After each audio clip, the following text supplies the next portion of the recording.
여러분, 브로콜리 몸에 좋다고 해서 꾸준히 드시고 계신가요? 냉장고 문을 열면 항상 브로콜리가 들어있는 집, 요즘 정말 많습니다. 마트에 가면 제일 먼저 브로콜리 코너로 손이 가시는 분들, 아마 이 영상 보고 계신 분들 중에도 많이 계실 겁니다. 그리고 브로콜리를 드실 때 대부분 이렇게 드시죠. 냄비에 물 팔팔 끓여서 브로콜리를 넣고 푹 삶은 다음 그릇에 담고 초고추장 한 접시 옆에 두고 찍어 드십니다. 아니면 두부랑 같이 된장국에 넣어 끓여 드시거나 달걀이랑 함께 볶아서 드시기도 하시죠. 이렇게 드시는 게 건강한 식사라고 오랫동안 믿어오셨을 겁니다. 그런데 지금 그렇게 드시고 계신다면 브로콜리의 좋은 성분은 하나도 흡수하지 못하면서 오히려 혈관과 신장에는 부담을 주고 있을 가능성이 있습니다. 건강하려고 매일 드셨던 그 브로콜리가 어쩌면 지금 이 순간에도 몸속에서 독이 되고 있을 수 있습니다. 건강은 미리 아시는 게 가장 중요합니다. 구독과 좋아요 눌러주시고요. 지금부터 말씀드리는 내용 꼭 기억하셔야 합니다. 저도 처음 이 사실을 알았을 때 정말 놀랐습니다. 브로콜리는 채소의 왕이라고 불릴 만큼 영양이 풍부합니다. 암 예방, 혈압 조절, 뼈 건강, 면역력 강화까지 여러 방면에서 효과가 있다고 잘 알려져 있습니다. 세계 각국의 건강 전문가들이 꾸준히 권장하는 채소이기도 합니다. 그러니까 드시는 분들 입장에서는 당연히 이렇게 생각하실 수 있습니다. 이렇게 좋은 채소를 매일 먹는데 무슨 문제가 있겠어? 더 열심히 많이 먹어야지? 이 마음은 완전히 맞는 마음입니다. 건강하고 싶으신 마음, 오래 건강하게 사시고 싶으신 마음, 그 마음이 브로콜리로 향한 겁니다. 그런데 문제는 브로콜리 자체가 아니라 브로콜리를 어떻게 먹느냐에 있습니다. 브로콜리 안에 들어있는 좋은 성분들은 생각보다 굉장히 예민합니다. 열에도 예민하고 함께 먹는 음식에도 민감하게 반응합니다. 잘못된 방식으로 드시면 그 좋은 성분들이 몸에 흡수되지 않거나 오히려 다른 성분과 결합해서 신장에 부담을 줍니다. 이건 여러분의 잘못이 아닙니다. 브로콜리는 좋은 채소라는 말은 넘쳐났지만 어떻게 먹어야 진짜 효과를 볼 수 있는지 제대로 알려주는 곳이 거의 없었습니다. 오늘 이 영상에서 그 부분을 제대로 짚어드리겠습니다. 한 가지 예를 들어보겠습니다. 경기도 수원에 사시는 72살 김할머니 이야기입니다. 할머니는 60살 즈음 건강검진에서 혈압이 높다는 이야기를 들으셨습니다. 의사 선생님이 짠 음식 줄이고 채소 많이 드세요 라고 하셨고 할머니는 그날부터 식단을 확 바꾸셨습니다. 그 중에서도 브로콜리를 거의 매일 드셨습니다.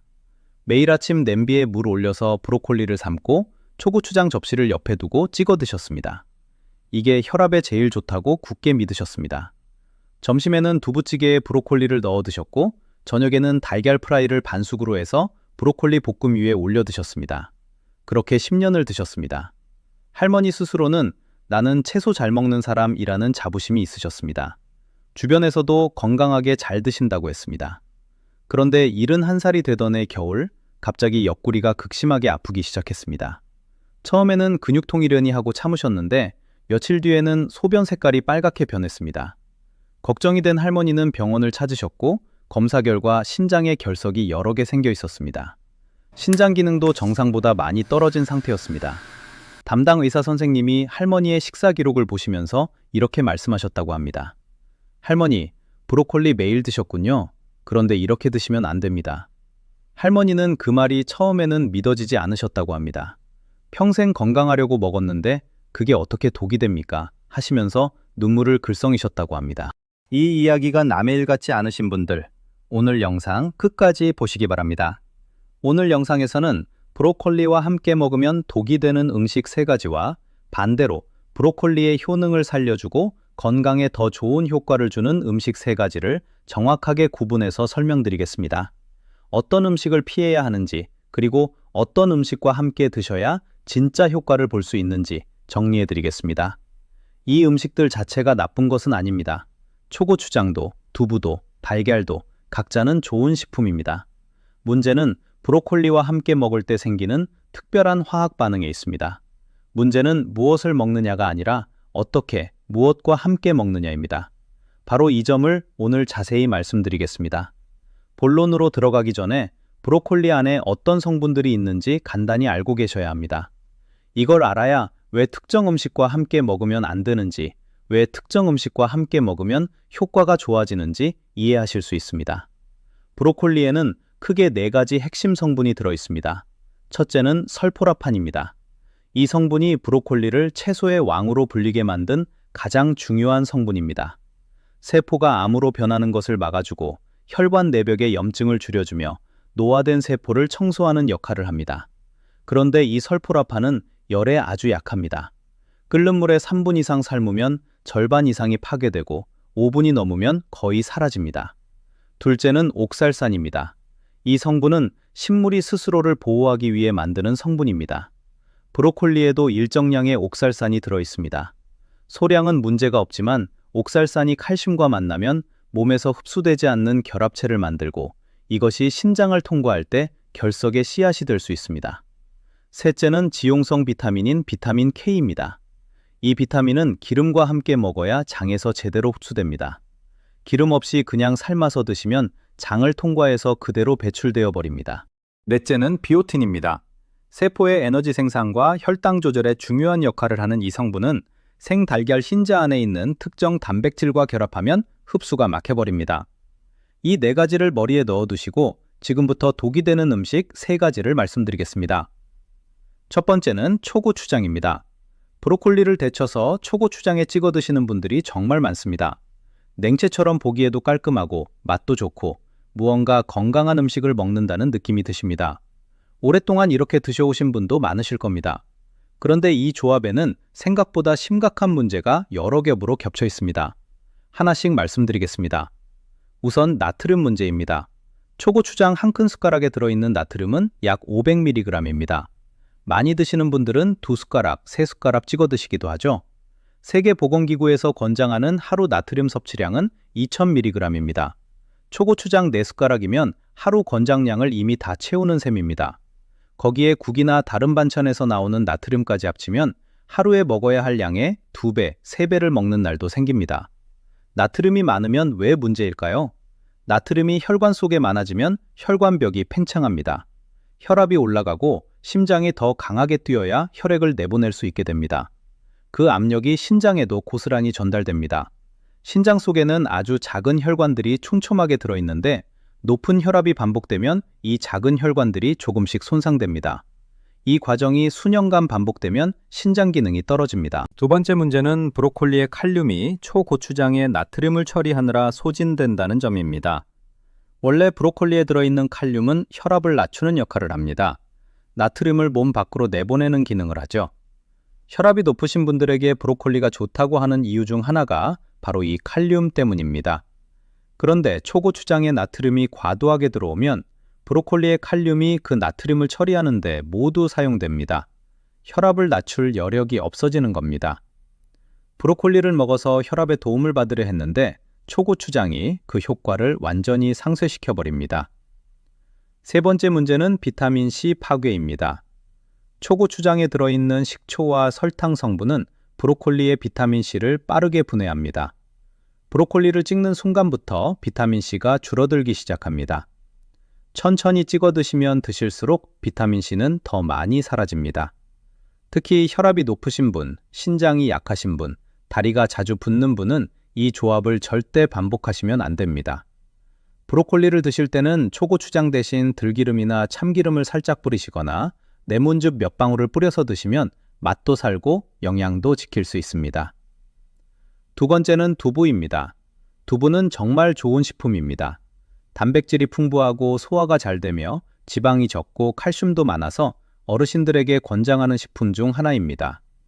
브로콜리도 좋고 두부도 좋으니 함께 드시면 더 좋을 것 같다는 생각이 드시는 게 당연합니다.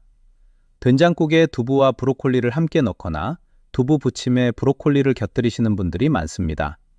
그런데 바로 이 조합이 신장 결석을 만드는 가장 흔한 원인 중 하나가 됩니다. 이유를 설명드리겠습니다. 앞서 말씀드린 대로 브로콜리에는 옥살산이 들어있습니다.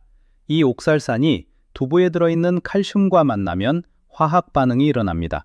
두 성분이 결합해서 칼슘 옥살산염이라는 덩어리를 만들어냅니다. 이 덩어리는 장에서 흡수되지 않습니다. 두부를 드셔서 칼슘을 얻으려 했는데 브로콜리의 옥살산이 그 칼슘을 붙잡아서 흡수를 막아버리는 겁니다. 이 덩어리들은 장에서 흡수되지 못한 채로 신장을 향해 이동합니다. 신장은 몸속 노폐물을 걸러서 소변으로 내보내는 기관입니다. 칼슘 옥살산염이 신장 안에서 걸러지는 과정에서 신장 곳곳에 달라붙기 시작합니다.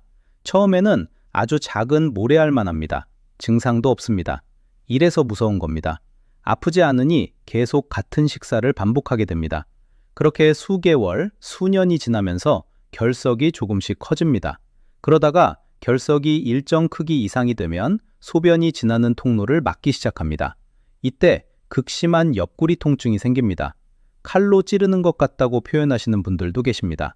소변에 피가 섞여 나오기도 합니다. 이 상태가 되면 응급실에 가야 합니다. 결석의 크기에 따라 수술이 필요하기도 합니다. 브로콜리와 두부를 매일 함께 드셔온 분이라면 특히 주의가 필요합니다. 이미 신장 기능이 떨어져 있으신 분, 과거에 요로결석을 경험하신 분, 소변이 자주 탁하게 나오시는 분은 더욱 조심하셔야 합니다. 두부와 브로콜리를 완전히 끊으실 필요는 없습니다. 단, 매일 많은 양을 함께 드시는 것은 피하셔야 합니다. 브로콜리는 소량으로 드시고 드신 후에는 물을 2컵 이상 충분히 드셔서 신장이 옥살산을 희석해서 내보낼 수 있도록 도와주셔야 합니다. 일주일에 2~3번 정도로 횟수를 줄이시고 먹는 양도 주먹 하나 크기 이내로 조절하시는 것이 좋습니다. 세 번째는 반숙 달걀과 생달걀 흰자입니다. 달걀은 완전식품이라 불릴 만큼 영양이 뛰어납니다. 단백질의 질이 우수하고 비타민과 미네랄이 고루 들어있으며 근육을 유지하는 데 도움이 됩니다. 특히 어르신들의 근감소증 예방에 달걀이 매우 중요한 식품으로 알려져 있습니다. 그래서 브로콜리 볶음에 달걀을 함께 넣거나 브로콜리 샐러드 위에 반숙 달걀을 얹어서 드시는 분들이 많습니다. 문제는 달걀을 완전히 익히지 않았을 때 발생합니다. 반숙 달걀이나 날달걀의 흰자 안에는 아비딘이라는 단백질이 있습니다. 이 단백질은 열에 약해서 완전히 익히면 파괴됩니다. 그런데 반숙이나 날것으로 드시면 이 아비딘이 그대로 살아있습니다. 이 아비딘이 브로콜리에 들어있는 비오틴과 결합합니다. 아비딘과 비오틴이 결합하면 아주 강하게 달라붙어서 장에서 흡수되지 않습니다. 비오틴이 몸속에 들어오지 못하는 겁니다. 비오틴이 왜 중요한지 말씀드리겠습니다. 비오틴은 포도당을 에너지로 전환하는 대사 과정에 중요한 역할을 하는 비타민입니다. 혈당을 조절하는 데도 관여하고 지방산을 합성하는 데도 관여합니다. 피부와 손발톱, 머리카락의 건강을 유지하는 데도 중요하고 신경계가 정상적으로 작동하는 데도 필요합니다. 특히 당뇨가 있으신 분들에게 비오틴은 더욱 중요합니다. 비오틴이 부족하면 혈당 조절이 더 어려워질 수 있기 때문입니다. 브로콜리를 드시면서 혈당 관리에 도움을 받으려 하셨는데 반숙 달걀이 그 효과를 막아버리는 상황이 생기는 겁니다. 해결 방법은 간단합니다. 달걀을 완전히 익혀서 드시면 됩니다. 완숙으로 삶거나 스크램블로 완전히 익혀서 드시면 아비딘이 열로 파괴되어 문제가 없어집니다. 브로콜리와 달걀을 함께 드실 때는 반드시 완전히 익혀서 드시는 습관을 들이시기 바랍니다. 자, 이렇게 브로콜리와 함께 드시면 독이 되는 음식 3가지를 말씀드렸습니다. 정리하면 초고추장은 나트륨으로 브로콜리의 혈압 조절 효과를 상쇄시키고 신장에 부담을 줍니다. 두부는 옥살산과 칼슘의 결합으로 신장 결석을 만들 위험을 높입니다. 반숙 달걀 흰자는 브로콜리의 비오틴 흡수를 완전히 막아버립니다. 이제 반대로 브로콜리와 함께 드시면 효과가 배가 되는 음식 3가지를 말씀드리겠습니다. 이 조합들은 브로콜리의 좋은 성분을 최대로 끌어올려줍니다. 첫 번째는 올리브유입니다. 브로콜리를 먹을 때 올리브유를 함께 쓰는 것이 왜 중요한지 먼저 브로콜리 성분 이야기부터 잠깐 드리겠습니다. 브로콜리에는 비타민 K가 풍부하게 들어있습니다. 비타민 K는 어떤 역할을 할까요? 뼈를 단단하게 만드는 데 직접 참여합니다. 칼슘이 뼈에 제대로 달라붙도록 안내하는 역할을 합니다. 칼슘을 아무리 많이 드셔도 비타민 K가 없으면 뼈가 단단해지지 않습니다. 또한 비타민 K는 혈액 응고에 관여하고 혈관 내벽에 칼슘이 쌓이는 것을 막아줍니다. 혈관이 딱딱해지는 것을 예방하는 데 도움이 됩니다. 그런데 이 비타민 K는 지용성 비타민입니다. 기름에 녹아야 장 점막을 통해 혈액 속으로 흡수될 수 있습니다. 기름 없이 브로콜리만 삶아서 드시면 비타민 K는 장을 그냥 통과해서 배설됩니다. 드셔도 몸이 받지 못하는 겁니다. 여기에 올리브유를 더하면 어떻게 될까요? 올리브유 속 지방 성분이 비타민 K를 감싸서 장 점막이 흡수하기 좋은 형태로 만들어줍니다. 흡수율이 올리브유 없이 드셨을 때보다 3배에서 5배까지 높아진다는 연구 결과가 있습니다. 같은 양의 브로콜리를 드셔도 올리브유와 함께 드시면 몸이 얻어가는 비타민 K의 양이 훨씬 많아지는 겁니다. 올리브유 자체에도 매우 중요한 성분이 있습니다. 올레산이라는 불포화 지방산이 풍부한데 이 성분은 혈관 속 나쁜 콜레스테롤을 낮추고 혈관벽에 생기는 염증을 줄여줍니다. 혈관을 부드럽고 탄력 있게 유지시켜주는 역할을 합니다. 브로콜리의 항산화 성분인 설포라판과 올리브유의 올레산이 함께 작용하면 혈관 내벽을 보호하는 효과가 각각 따로 드셨을 때보다 훨씬 강해집니다. 특히 심장 건강과 뇌혈관 건강에 관심이 많으신 분들에게 이 조합은 매우 중요합니다. 드시는 방법은 어렵지 않습니다.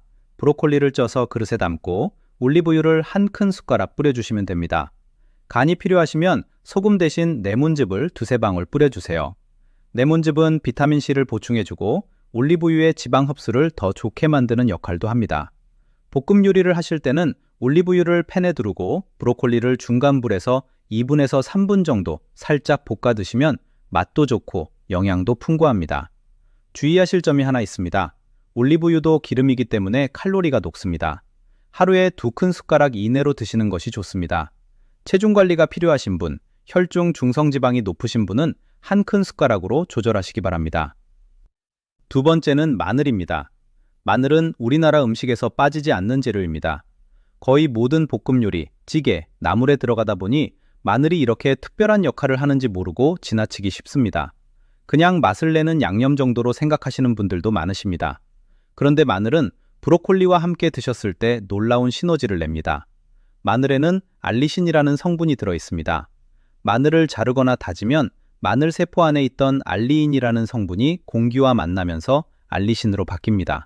마늘을 썰었을 때 나는 그 특유의 냄새가 바로 알리신입니다. 알리신은 강력한 항균, 항바이러스 성분입니다. 세균과 바이러스를 죽이고 혈전이 생기는 것을 막아주며 혈관을 부드럽게 유지시켜줍니다. 그런데 브로콜리의 설포라판과 마늘의 알리신이 함께 작용하면 어떤 일이 생길까요? 두 성분이 각각 따로 작용하는 것보다 합쳐졌을 때 훨씬 강한 항염 효과를 냅니다. 특히 혈관 내벽에 쌓이는 노폐물, 즉 혈관에 쌓인 기름때를 청소하는 효과가 크게 높아집니다. 혈관에 쌓인 기름때는 혈관이 좁아지고 딱딱해지는 원인이 됩니다. 이것이 심해지면 혈관이 막히면서 심근경색이나 뇌졸중 등으로 이어질 수 있습니다. 설포라판과 알리신이 함께 이 혈관 속 기름때가 쌓이는 것을 억제하는 역할을 합니다. 또한 마늘에는 아호엔이라는 성분도 들어있습니다. 아호엔은 혈소판이 뭉치는 것을 막아주어 혈전 예방에 도움이 됩니다. 혈전은 혈관 속에서 피가 굳어 생기는 덩어리인데 이것이 뇌혈관이나 심장혈관을 막으면 매우 위험한 상황이 됩니다. 마늘의 아호엔이 이 혈전을 예방하는 데 도움을 줍니다. 마늘과 브로콜리를 함께 드시는 가장 좋은 방법은 올리브유에 함께 볶는 것입니다. 마늘은 통째로 넣지 마시고 얇게 썰거나 다져서 사용하세요. 썰거나 다지면 알리신이 더 많이 생성됩니다. 팬에 올리브유를 두르고 다진 마늘을 먼저 2-30초 정도 볶아 향을 낸 다음 브로콜리를 넣어 함께 볶으시면 됩니다. 센 불보다는 중간 불에서 2분에서 3분 정도가 적당합니다. 너무 오래 볶으면 브로콜리의 설포라판이 파괴됩니다. 마늘은 하루에 2쪽에서 3쪽이면 충분합니다. 너무 많이 드시면 위 점막이 자극받아서 속이 쓰릴 수 있습니다. 위가 약하신 분은 반드시 익혀서 드시고 생마늘을 공복에 드시는 것은 피하시기 바랍니다. 또한 혈액을 묽게 하는 약을 드시는 분은 마늘을 과도하게 드시는 것을 피하시고 담당 의사 선생님과 상의하시는 것이 좋습니다.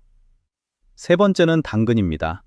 당근은 브로콜리와 색깔도 잘 어울리고 맛도 잘 맞아서 함께 볶거나 나물처럼 드시는 분들이 많습니다. 색색깔의 채소를 한 접시에 담으면 보기도 좋고 먹기도 좋죠.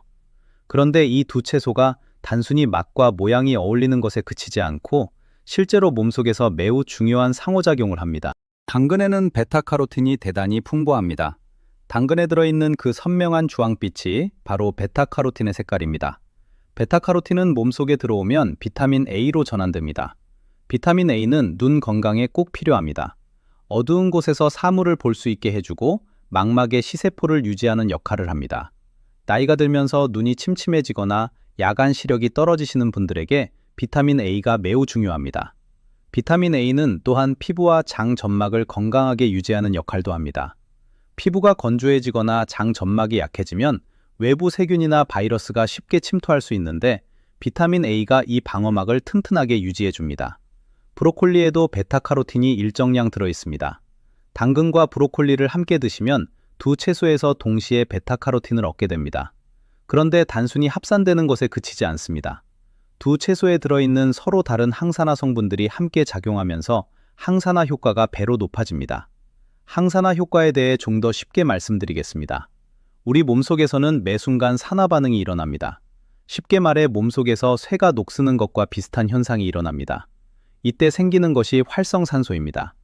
활성산소는 세포를 공격해서 손상시킵니다. 세포가 손상되면 노화가 빨라지고 암세포가 자라기 좋은 환경이 만들어집니다. 항산화 성분이 이 활성산소를 잡아서 무력화시킵니다.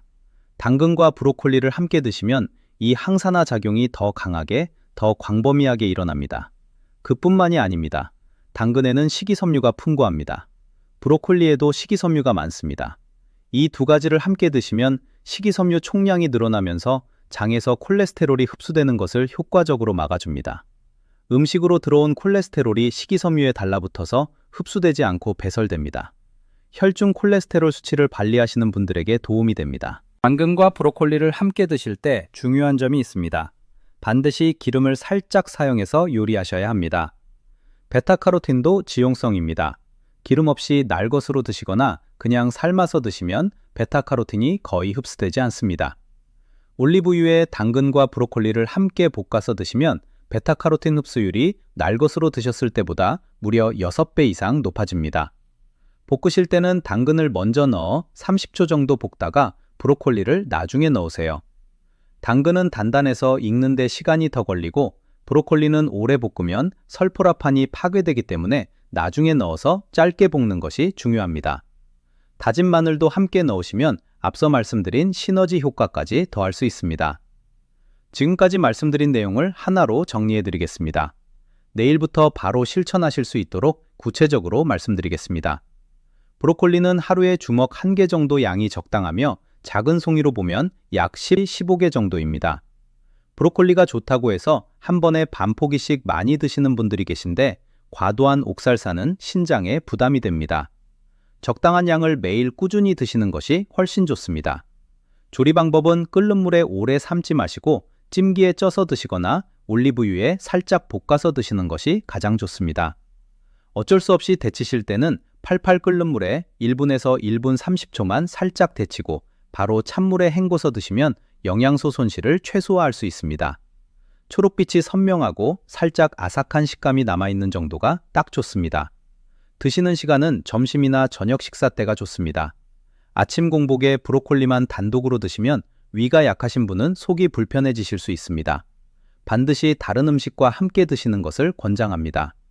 반드시 피하셔야 할 3가지 조합이 있습니다.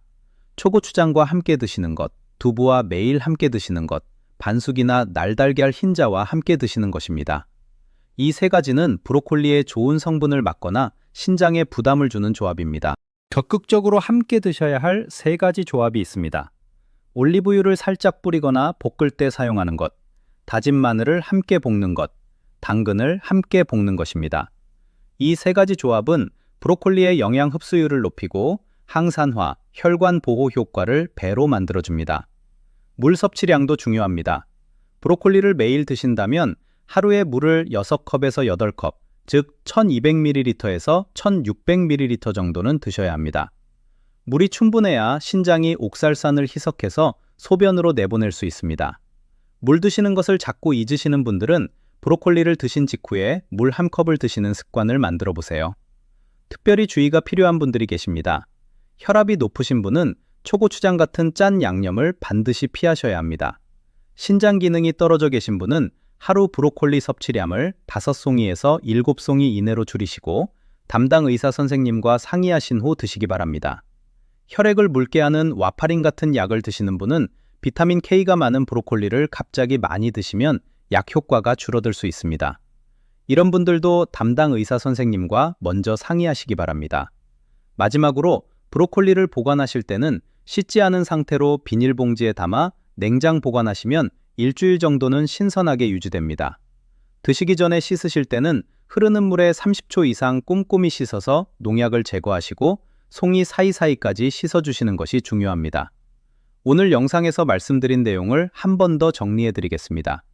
브로콜리와 함께 드시면 독이 되는 음식 3가지는 초고추장, 두부를 매일 과도하게 함께 드시는 것, 그리고 반숙과 날달걀 흰자입니다. 각각 나트륨 과부하와 혈압 악화, 신장 결석 위험 증가, 비오틴 흡수 차단이라는 문제를 일으킵니다. 반대로 브로콜리와 함께 드시면 약이 되는 음식 3가지는 올리브유, 마늘, 당근입니다.